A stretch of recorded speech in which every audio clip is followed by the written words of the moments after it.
கர்த்தருக்குள் பிரியமானவர்களே, ஜூலை 13 இன்றைய பனித்துளிகளின் தலைப்பானது கனத்திற்குரிய பாத்திரம்.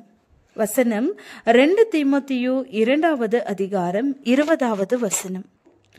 ஒரு பெரிய வீட்டிலே பொன்னும் வெள்ளியுமான பாத்திரங்களும் அல்லாமல் மரமும் மண்ணுமான பாத்திரங்களும் உண்டு.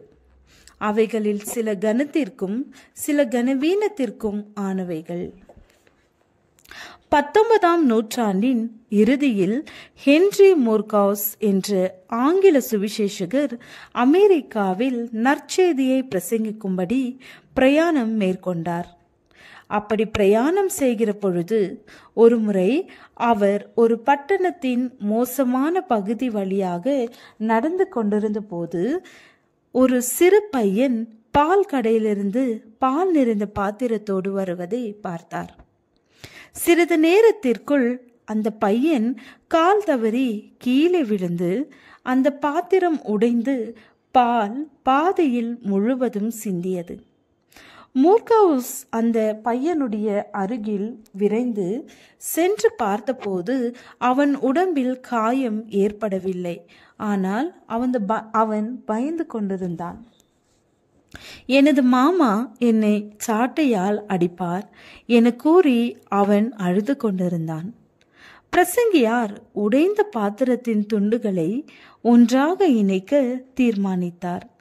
துண்டுகள் ஒன்றோடொன்று சேரவில்லை. அந்த சிறு பையன் அழுது கொண்டே இருந்தான். கடைசியாக அந்த சிறுவனை தூக்கி அருகிலுள்ள பாத்திர கடைக்கு சுமந்து சென்று அங்கிருந்த ஒரு புதிய பாத்திரத்தை வாங்கினார்.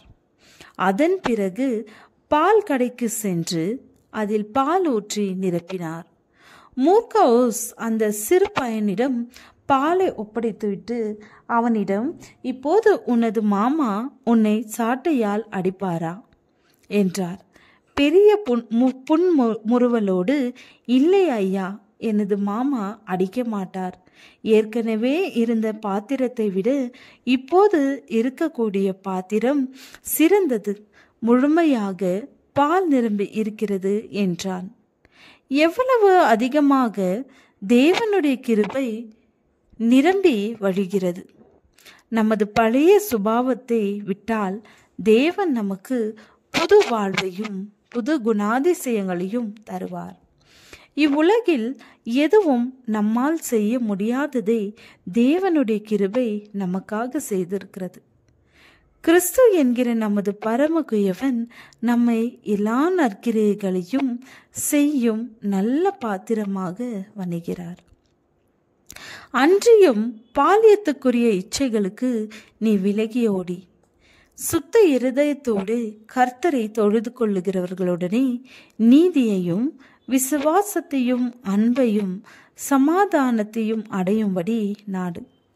ஆகையால் ஒருவன் இவைகளை விட்டு தன்னை சுத்திகரித்து கொண்டால் அவன் பரிசுத்தமாக்கப்பட்டதும் எஜமானுக்கு உபயோகமானதும் எந்த நற்கிரியைக்கும் ஆயத்தமாக்கப்பட்டதுமான கனத்துக்குரிய பாத்திரமாயிருப்பான். 2 தீமோத்தேயு 2வது அதிகாரம் வசனம் 21-23. ஜெபம். பிதாவே, பரிசுத்தமான பாத்திரமாக விளங்க அருள் புரிந்தருளும். ஆமென்.